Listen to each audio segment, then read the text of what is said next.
Dino Ponchio, presidente regionale del CONI, qual è l'impegno del CONI per lo sport in questa giornata nazionale qui a Chioggia?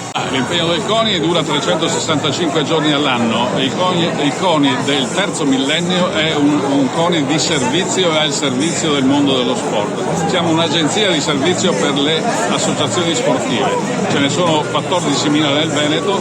Oggi, giornata nazionale dello sport, l'abbiamo declinata in tutta la regione, in tutte le province. Abbiamo scelto Chioggia come sede della giornata regionale dello sport e in questa occasione abbiamo anche premiato i centri CONI, cioè le associazioni sportive che fanno corsi di avviamento allo sport riconosciuti dal CONI, quindi garantiti col marchio di qualità.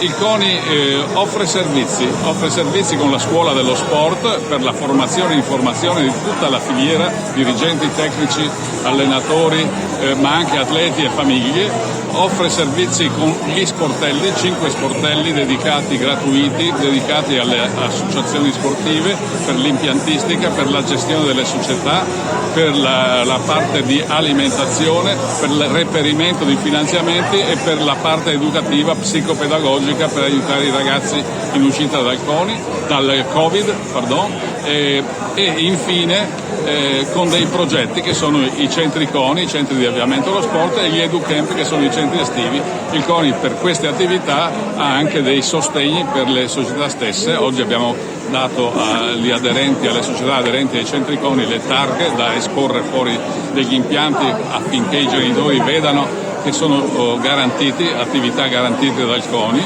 e abbiamo dato anche del materiale, dei soldini. Questo cerchiamo di fare per tutto lo sport regionale. Oggi grande festa di sport a Chioggia.